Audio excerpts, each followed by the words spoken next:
Continuamos en Cátedra Médica. Hoy hablamos de el cuidado que debe tener el cuidador. La persona que viviendo en casa, normalmente se trata de un familiar, es un hijo, es un nieto o una nieta, porque vamos a estar claros, las mujeres son quienes cuidan a nuestros enfermos. Los hombres nos desentendemos, nos alejamos de esa responsabilidad. Y entonces, esa sobrecarga de trabajo, esa sobrecarga de estrés, hace muchas veces que esta persona termine siendo un enfermo de la esfera psíquica, pero también de la esfera física, puesto que el estrés constante, la falta de sueño, la falta de integración de los demás miembros de la familia hacen que esta persona pierda la alegría de vivir, y en muchos casos estas personas son víctimas de la depresión y pueden terminar en suicidio o produciendo daño a quien cuida. Las recomendaciones, Alejandro Mariñez, a estas personas que tienen el papel de cuidar a un ser querido, sea voluntario o sea porque está obligado a esto, ¿cuáles son las recomendaciones para hacer ese papel de cuidar de manera digna a quien tiene esa responsabilidad y bajo los controles que corresponden? Lo primero es, lo que más recomiendo es empaparse sobre lo que la enfermedad contempla, lo que puede esperar sobre la enfermedad. Tiene que volverse casi un experto. O sea, estudiar ver lo que significa padecer la enfermedad que ya tiene su familiar. Exactamente. Lo segundo es pararse en dos patas, le digo yo. Pararse en dos patas y decirle a la familia, yo no puedo. Sola, no puedo, necesito ayuda. Y organizar el tiempo de la manera que puedan para que otra persona le ayude, aunque sea 1 o 2 horas diarias. Porque cuidar a una persona todos los días es simplemente agotador. Entonces, esa red de apoyo, nunca dejar de hacer sus cosas, tratar de mantener la red social, buscar la forma de que los fines de semana por lo menos pueda salir, pueda compartir, que trate de llevar una vida lo más normal posible. Existe algo que se conoce como son los clubes, y yo recuerdo a Marcia Castillo, neuróloga experta en enfermedad de Parkinson, que nos ha mostrado hace muchos años que ya viene con un club de cuidadores. Lo mismo el doctor Cristian de los Santos con los pacientes diabéticos en Santo Domingo Este, en la parte de los Alcarrizos, una red que en un momento llegó a tener 3,000 y tantos miembros.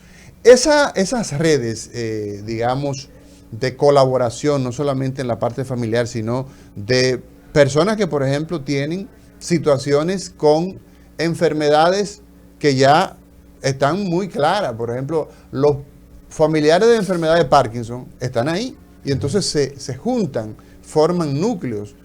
Vamos a ver qué importancia tiene que la gente se asocie. No, todo lo que fortalezca una red social es de suma importancia. De hecho, específicamente en la enfermedad de Parkinson, una de las cosas que más funciona son las terapias grupales.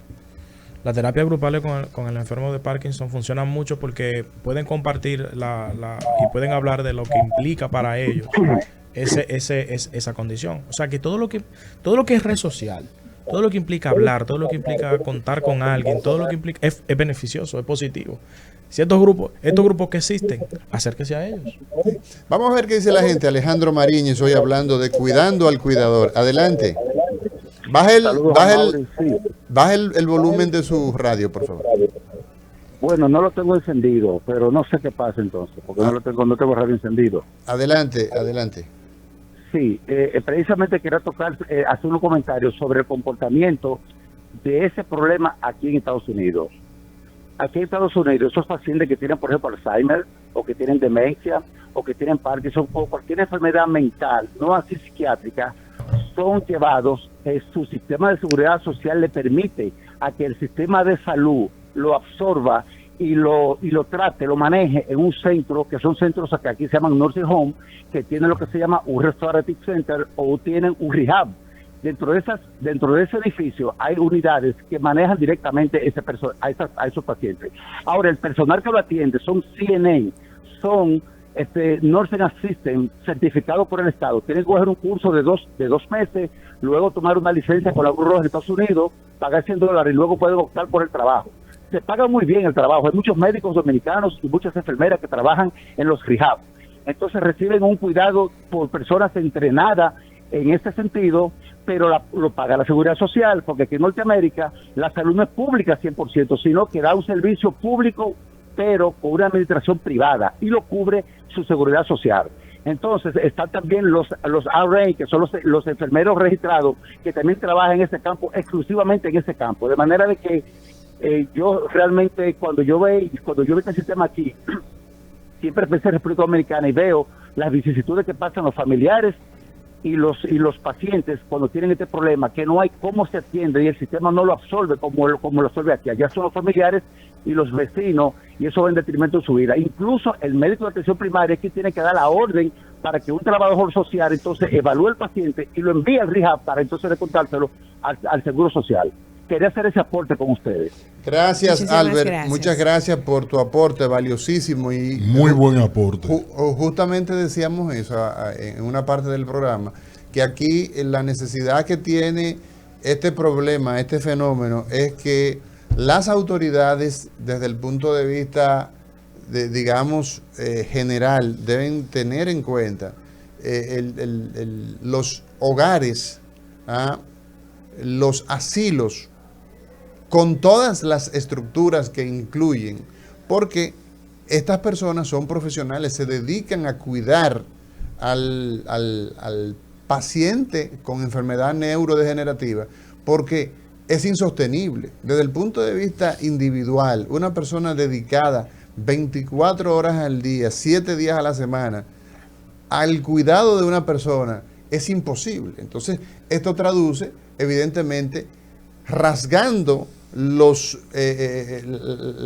reservas que puede tener una persona en términos de la capacidad mental, la capacidad física, y entonces termina generando 2 enfermos. En lugar de 1, tenemos 2 personas enfermas, y probablemente el más joven entonces termina siendo un desenlace fatal, como hemos visto en muchos casos, de personas que terminan quitándole la vida al que cuidan, envenenándolo de manera paulatina. O sea, todos estos son dramas que se dan en nuestros medios y tienen que ver con la pobre asistencia social que tienen las enfermedades neurodegenerativas.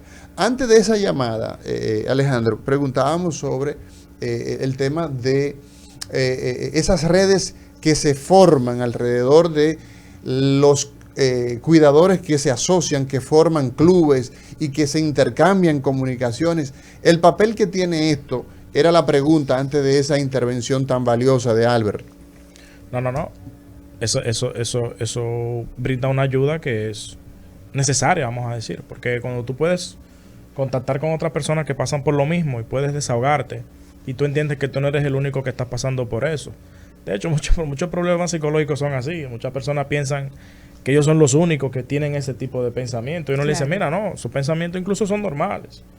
Si tú comienzas a conversar con la gente, te vas a dar cuenta de que tú no eres la única persona que piensa de esa manera. Tú no eres la única persona. Tú no eres el único cuidador que se siente culpable. Tú no eres el único cuidador que se siente estancado en su vida. O sea que esa comunicación, esa comprensión, esa empatía siempre va a ser una ayuda magnífica en ese tipo de cosas. Entonces, por eso dije, y vuelvo y repito, si estos grupos de ayuda, acérquese a esos grupos. Usted necesita ese apoyo social y ese apoyo.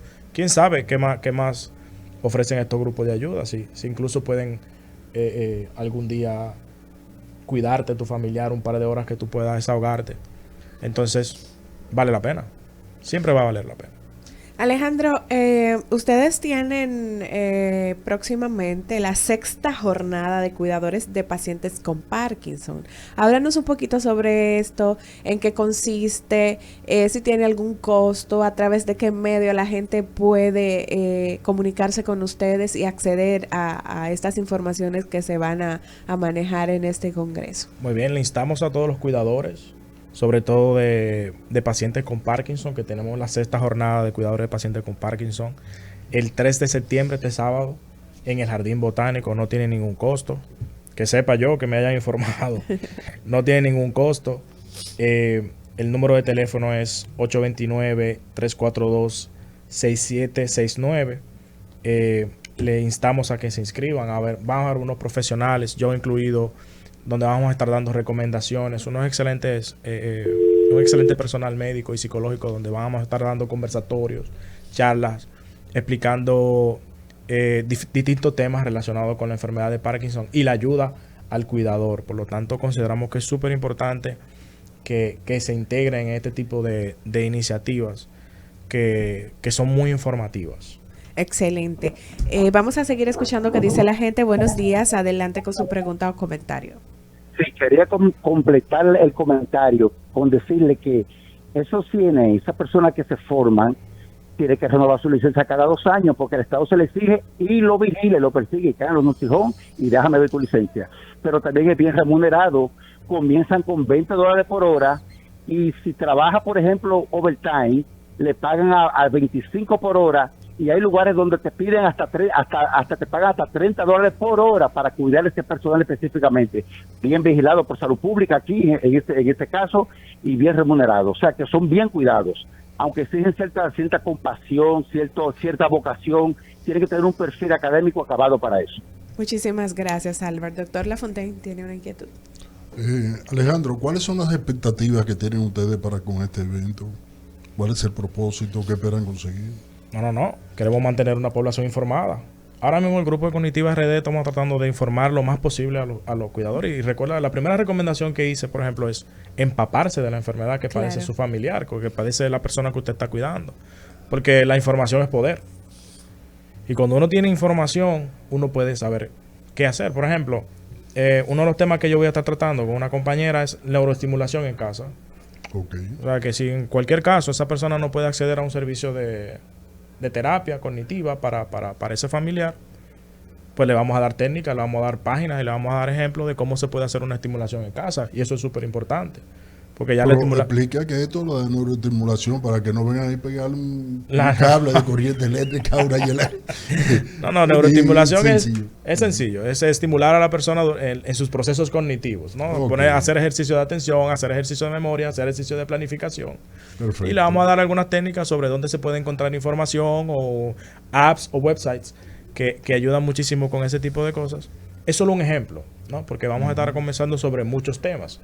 Entonces, la información es poder. ¿La fecha cuál es? 3 de septiembre, sábado. Este sábado. O sea, que estamos hablando de pasado mañana. 10 de la mañana, exactamente. En el Jardín Botánico. En el Jardín Botánico. Si pudieras repetir el teléfono para que la gente lo anote por allí, quienes estén interesados puedan comunicarse con ustedes y asistir a este evento. El teléfono es 829-342-6769. Exacto. Es una actividad que está pues orientada fundamentalmente al paciente de Parkinson, o sea, a aquellos que se dedican al cuidado de los pacientes de Parkinson. Ahí me huele que está la doctora Marcia Castillo, claro que sí. Entre los organizadores, puesto que ella es una promotora de hace muchos años, viene trabajando con los cuidadores de enfermedades de pacientes con Parkinson. Entonces la cita es este sábado 3 de septiembre en el Jardín Botánico a las 10 de la mañana. Y el teléfono es el 829-342-6769. 829-342-6769 es la línea de contacto para ponerse ustedes en esta actividad, la 6ª jornada para cuidadores con pacientes de Parkinson. Ahora, Alejandro, me imagino que hay un ABC para los pacientes que están en estas condiciones, que no solamente incluye a Parkinson. Si alguna persona tiene problemas, tiene situaciones con pacientes que están en cama, pudiera ir y lo que aprenda aquí le pudiera servir para cuidar a su paciente, aunque no sea de Parkinson. Diría que sí, por supuesto. Por supuesto, porque hay, revisando acá los temas, hay incluso temas que son relacionados con la nutrición, por ejemplo. Okay, o sea, que perfecto. eso es importante para cualquier cuidador. Claro. Hay temas relacionados con los trastornos de sueños. Ok.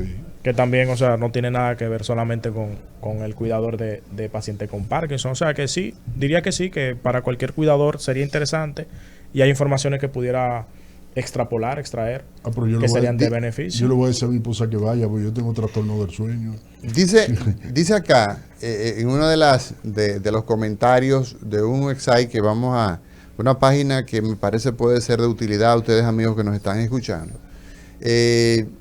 Un comentario que hace una persona, dice, estoy agotada totalmente. Soy cuidadora de mamá. Me siento ansiosa y preocupada. Ayuda, por favor. Exacto. Este es un comentario que hace una persona respecto justamente de la situación de su tarea.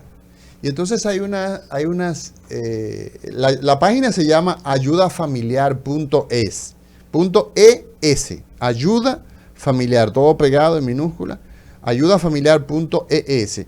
Y dice cómo cuidar al cuidador. Y de las cosas que aquí plantean son las que tú has señalado en el día de hoy.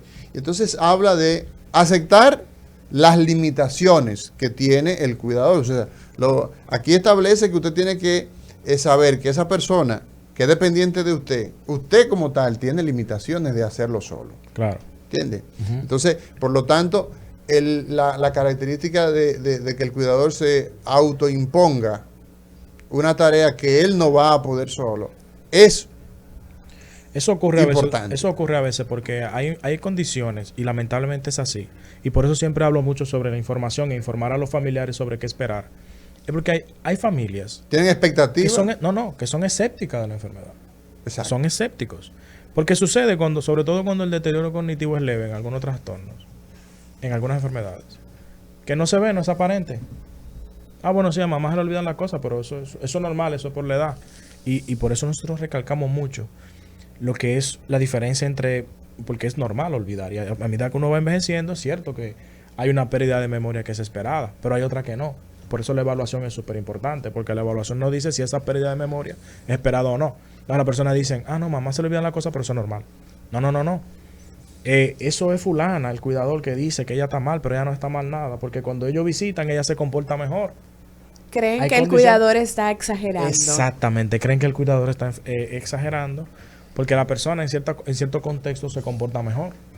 Eso sucede. Es un lío, ¿eh? Es un lío. Entonces, Se pero comportan como los niños. cuando yo voy donde mamá está bien, bueno, sí, Y en ese sentido, dice, dentro de esas recomendaciones que dice ayudafamiliar.es, dice compartir las tareas y las emociones. Es importante, dice este website, que usted que está cuidando a su pariente dependa, ¿verdad?, de otras personas y que reparte el trabajo y que participe a otros miembros de la familia esa carga y que no solamente sea de la esa suya. persona, exactamente. Eso usted lo ha establecido muy claro. Claro. Y eso es un asunto que usted tiene que tenerlo también bien claro, amigo que se dedica o amiga que se dedica a ser cuidadora de ese familiar o de esa persona que usted tanto ama. Tiene que saber que tiene que repartir la carga. Estar bien informado, y eso usted lo ha dicho bastante. Tener tiempo para uno mismo. ¿Qué valor tiene el tener tiempo para que el cuidador tenga tiempo para sí? No, eso va a ser siempre súper importante. Ningún trabajo debe de hacerse más de 8 horas. Ya las grandes luchas sociales, las grandes luchas de trabajadores para reducir las horas de trabajo a 8 horas. Más de 8 horas ya es demasiado. Ustedes son médicos, a veces ustedes tienen que trabajar muchas horas y ustedes saben lo que eso provoca. Entonces, Cuando cuidar... tú estás de servicio, el sueño suyo es que se acaben ese turno. Yo estoy de guardia hoy hasta mañana a las 8 y le entrego la guardia, le entrego mis responsabilidades, ya las acabé y se la entrego al doctor Lafontaine, pero me voy. Pero el que está permanentemente cuidando no tiene mañana. No tiene mañana. No tiene mañana. Entonces, es necesario que esas personas tengan tiempo para sí mismas. Y muchas veces tiene que rogar a un familiar, porque necesita hacer una diligencia y tiene que rogarle a la otra persona y la otra persona le pone mala cara. Sí. Eso no me lo estoy inventando, esos son comentarios porque uno trabaja con eso directamente. Entienden que el cuidador se está quejando. Otra recomendación que da Alejandro Mariñez, este grupo de apoyo que se llama Ayuda Familiar, es no obtener objetivos, no ponerse objetivos a corto plazo, no darse falsas expectativas. Exacto. Si a usted le dijeron que la enfermedad que tiene es Alzheimer, está documentado, entonces el generarse expectativa falsa puede llevar a la otra recomendación, a la culpa, general culpa de una enfermedad que usted pues evidentemente tiene que tener bien claro de lo que se trata. Claramente. Señor Lafontaine. Mira, es algo a partir de la recomendación que hizo el caballero que llamó ahorita de Estados Unidos, y ahora que se está discutiendo la ley aquí de seguridad social en todo cosas, quizás sería bueno, y es una idea que lanzo así al aire, destinar fondos, estuve viendo la pirámide de población, y en realidad el grupo de población por encima de los 75, 80 años es corto. Entonces, o sea, no es tan numeroso. Destinar fondos en vista de la gran cantidad de dinero que ganan las AFP para crear estancias de envejecientes, así como hay instancias infantiles. De esta manera, la sociedad, el cuidador que se dedica a esto por obligación, va a tener tiempo de calidad para poderse dedicar a otras actividades productivas. Y no solamente eso, también existe el hecho de que esta persona que trabaja, por ejemplo, cuando se dedica a cuidar, deja de ser productivo, pero entonces ocurre que esta persona sigue teniendo las mismas necesidades. Entonces existe impuesto. A medida que la sociedad va envejeciendo más, nosotros tenemos la condición obligada de que hay que darle respuesta a esta situación. Entonces, ¿qué es lo que hay que hacer? Profesionalizar las personas que están en capacidad de dedicarse a cuidar a estas personas. O sea, ponerle un sueldo al mismo familiar, ponerle un sueldo, claro, y rotar personas, y además generar estas instituciones, porque nosotros tenemos que aprender que esto nosotros vamos a convertirnos en ancianos. Si no morimos jóvenes, terminaremos siendo ancianos, necesitaremos cuidadores. Y entonces, pues evidentemente, que en la medida en que la sociedad se organiza, pues tendremos mejor respuesta para un problema de salud que es creciente, que es las enfermedades neurodegenerativas. Agradecerte, Alejandro, el que hayas acudido a la invitación de este tema tan importante. Muchísimas gracias, Alejandro, y a la gente que nos escucha, recordarles que la cita con nosotros es mañana 10:30 de la mañana por Rumba 98.5 FM. Será hasta mañana cuando nos reencontremos.